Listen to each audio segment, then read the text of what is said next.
Halo semuanya, pernah nggak sih ngerasa kalau mau hidup sehat itu kok kayaknya ribet banget ya? Nah, hari ini kita akan bedah tuntas filosofi kesehatan dari Aderai, dan kita akan ubah semua kerumitan itu jadi panduan yang simple dan bisa langsung dipraktikin. Siap-siap buat ngubah cara pandang kita soal sakit yuk! Oke, kita mulai dari sini ya. Sehat, bahagia, sampai mati. Ini bukan sekedar slogan loh, ini adalah perubahan cara berpikir yang mendasar banget. Jadi bukan lagi pasrah dan bilang, ya, semoga aja saya nggak sakit, tapi secara sadar, setiap hari kita bikin pilihan-pilihan yang emang ngebawa kita ke arah sehat. Ini soal kita yang pegang kendali, bukan cuma nunggu dan bereaksi. Nah, ini dia peta perjalanan kita. Kita bakal mulai dari fondasinya, yaitu mindset. Terus, kita lanjut ke 3 pilar utama, gimana cara kita gerak, apa yang kita makan, dan gimana cara kita istirahat. Dan di akhir, kita akan buka satu kunci pamungkasnya. Langsung aja kita mulai ya. Bagian pertama ini benar-benar jadi fondasinya. Intinya gini, sakit itu bukan takdir yang harus kita terima gitu aja.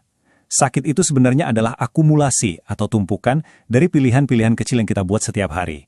Aderai menekankan, mati itu pasti, kita semua akan ke sana. Tapi, menuju ke sana dalam keadaan sakit-sakitan, nah itu pilihan. Oke, sekarang kita masuk ke pilar yang pertama. Gerak mekanikal. Ini bukan cuma soal olahraga di gym ya, tapi lebih luas lagi. Ini tentang gimana kita menggunakan tubuh kita secara cerdas dalam kehidupan sehari-hari. Nah, ini dia nih, poin yang sering banget orang salah kaprah.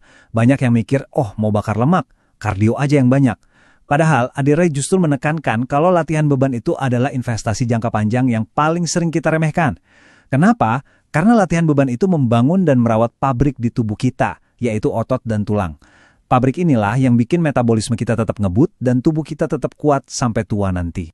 Ini dia resep rahasia biar kita bisa jadi lebih kuat, progressive overload. Gampangnya gini, tubuh kita itu pinter banget beradaptasi. Kalau tantangannya itu-itu aja, ya dia nggak akan berkembang. Jadi kita harus secara bertahap dan aman minta lebih dari tubuh kita. Entah itu dengan nambahin beban sedikit, atau kalau lagi lari, coba lari sedikit lebih jauh atau sedikit lebih cepat dari biasanya. Jadi intinya bukan cuma gerak, tapi gerak yang pintar. Ini beberapa strateginya. Coba deh kardio pas perut kosong buat memaksimalkan pembakaran lemak. Atau lakukan kardio setelah latihan beban, biar lebih efisien. Perbanyak juga aktivitas di luar jam olahraga. Dan yang paling penting, tinggalin ego di rumah. Jangan angkat beban berat cuma buat pamer, itu namanya ego lifting dan risikonya cedera. Lanjut ke pilar kedua, asupan kimiawi. Ini semua tentang nutrisi. Kita bakal ngebahas apa yang kita masukin ke dalam tubuh dan ngebongkar beberapa ketakutan soal makanan yang ternyata keliru.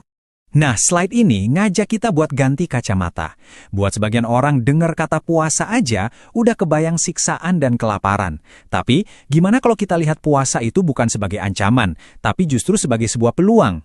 Peluang buat ngasih tubuh kita jeda, biar dia nggak terus-terusan sibuk mencerna, dan akhirnya punya waktu buat bersih-bersih dan memperbaiki dirinya sendiri dari dalam.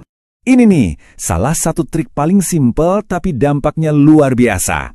Cuma dengan mengubah urutan makan kita, dahulukan protein dan lemak, baru sayuran, dan karbohidrat jadi yang paling terakhir, kita bisa memperlambat pelepasan gula ke darah.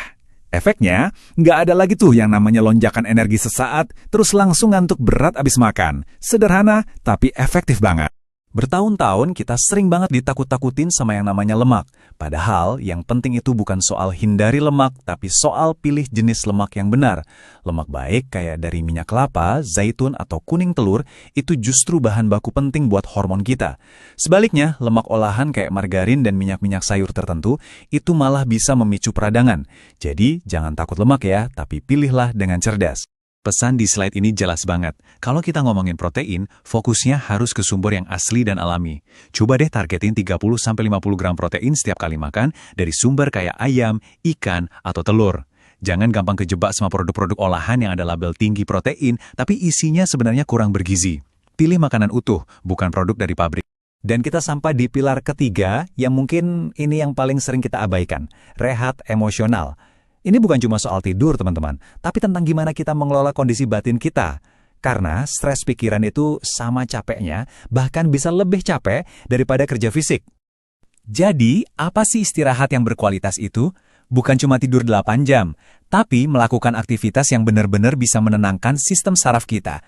Bisa lewat ibadah, menikmati alam, dengerin musik, atau bahkan sekedar duduk diam tanpa melakukan apa-apa. Tanda-tandanya gampang kok. Napas kita jadi lebih pelan dan lebih teratur. Nah, saat itulah tubuh kita benar-benar masuk ke mode perbaikan. Dan ini membawa kita ke kunci dari semuanya.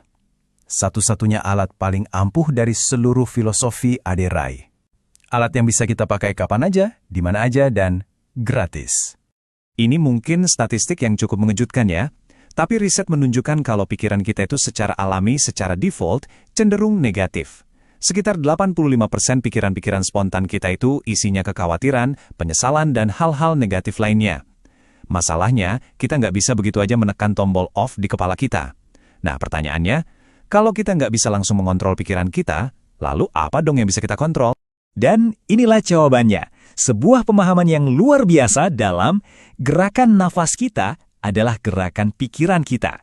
Nafas adalah jembatan yang menghubungkan tubuh fisik dengan kondisi mental kita.